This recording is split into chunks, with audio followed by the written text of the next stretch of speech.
consolidate mong merge ng data. Halimbawa, marami kayong sheets or marami kayong stores. So, meron kayong store A, store B, store C, at gusto nyong kunin yung parang summary ng buong store sales na yun or yung total na. So, usually, di ba, ang ginagawa natin, nagka-copy-paste tayo manually. So, ito may sample ako dito. So, meron ako ditong summary na, wait, i-zoom in ko lang.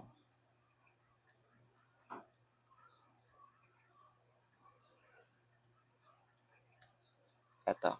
So, meron na tayong sales summary, store A, store B, store C. So, ang goal natin is mapagsama-sama siya dito. So, 'di ba si store, ito yung usual na ginagawa natin.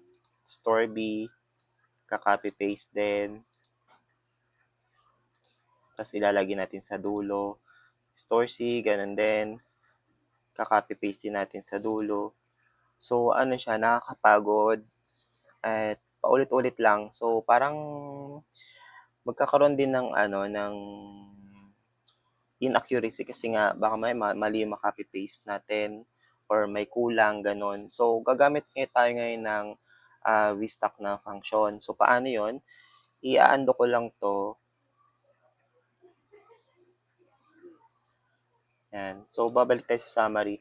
So itong consolidated sales natin blanco na. So gagamit lang tayo ng vstock na function. Tatype nyo lang equals tapos vstock. Ito, lumabas na siya. So piliin nyo na lang para hindi na kayo mahirap mag-type. And then punta kayo doon sa mga store A, store B, store C. Then, isi-select nyo lang yung range. Yan. So, no need to copy-paste na. Tapos, comma, another range tayo. So, makita nyo kasi yung syntax niya, range 1, range 2. So, ganun lang siya. Then, sa letter or store B, i-select nyo lang din yung buong range ng data. And then, sa letter C, ganun din, isi-select nyo lang din siya ng ganyan. Tapos, enter nyo lang. And, automatic nang mapagsama-sama or ma-merge yung mga data gamit lang yung isang function. So, what if sa letter A, merong isang bungi or space? So, let's say, ibababa ko to. And sa letter B naman, meron din. Yan. Sa letter C, meron din. Let's say dito, may bungi siya. So, kung babalikan natin yung sales natin, bungi-bungi din siya.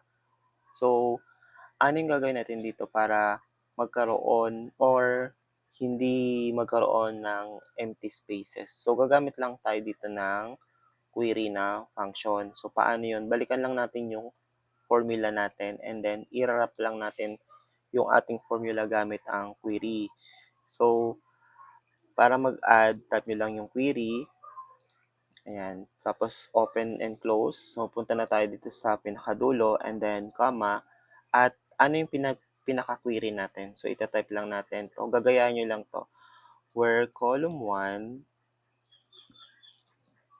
call 1 is not null. Ayan. Ibig sabihin, kapag daw ito ay hindi null. Okay? Then, comma, and then 0. Tapos, i-close nyo lang and then enter. So, ayun na. Nakita nyo, na siya, natanggal na yung mga empty column natin. So, nakalimutan kong i-zoom in. Ito, natanggal na siya. And, ito yung pinaka-formula niya. So, ito. So, pwede nyo itong i-copy or i-screenshot para ma-copy nyo yung formula. Be sure lang, guys, na yung store A, store B, or yung sheets ay papalitan nyo, ha. So, madali lang naman siya kasi aano nyo lang naman siya. I-highlight nyo lang naman siya. So, ayun lang. Perfect to kapag meron kayong marami kayong branches ng stores. So, para hindi na kami hirapan mag-copy-paste manually ng mga data. Okay? So, basta i-select nyo lang yung range and then kung may space, gamitan nyo ng query para malinis katulad kung ginawa natin. So, gumamit tayo ng query dito. So, ayun lang. I hope na may natutunan kayo dito sa video na to. And kung meron is, please subscribe at saka like and comment, share na rin itong video and see you on the next one.